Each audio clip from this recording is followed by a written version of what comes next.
তেলেঙ্গানা বিস্ফোরণে নিখোঁজ অসীম টুডুর দেহ শনাক্ত। আজ বেলা ১টার দিকে রওনা দেয় বাড়ির পথে। আপনারা দেখছেন ইন্ডিয়া নিউজ কলকাতা। তেলেঙ্গানার রাসায়নিক কারখানায় ভয়াবহ বিস্ফোরণে নিখোঁজ থাকা পশ্চিম মেদিনীপুর জেলার হরিরাজপুর গ্রামের বাসিন্দা অসীম টুডুর দেহ অবশেষে শনাক্ত হয়েছে।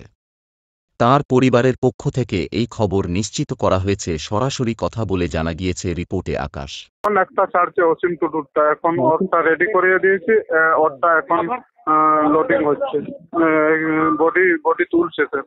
আচ্ছা, বডির কোনো ফটোগ্রাফি আছে? না স্যার, ওরা দেখতে দেয় না, যেটা ডিএনএ এর সঙ্গে টেস্টে মিলে গেছে সেটার সঙ্গে আর খুলে দেখাচ্ছে না তারা, আমাদেরকেও দেখতে দিচ্ছে না। যা ওরা ওই ডিএনএটা যেটার সঙ্গে ম্যাচ করেছে সেটাই ওরা প্যাকিং করে বড় বড় অ্যাম্বুলেন্সে দুটো পুলিশ থাকছে, দুটো ড্রাইভার থাকছে, আর আমাদের ২-৩ জন থাকছে। আচ্ছা আচ্ছা, মানে ওখান থেকে অ্যাম্বুলেন্স করে পাঠাচ্ছে তো?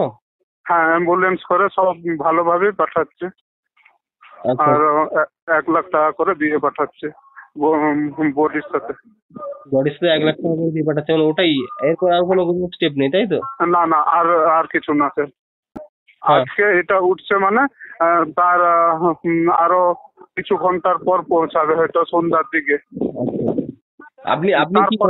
আপনি কি গাড়িতে থাকবেন? হ্যাঁ, আমরা স্যার স্করপিওতে আছি, তো আমরা সেই গাড়ি করে আসছিলাম সবাই। তো এবারে কালকে ৩ জন সেই গাড়িতে পাঠিয়েছি, আজকেও ৩ জন গাড়িতে পাঠাচ্ছি, বাকিগুলো আমরা গাড়িতে যাব।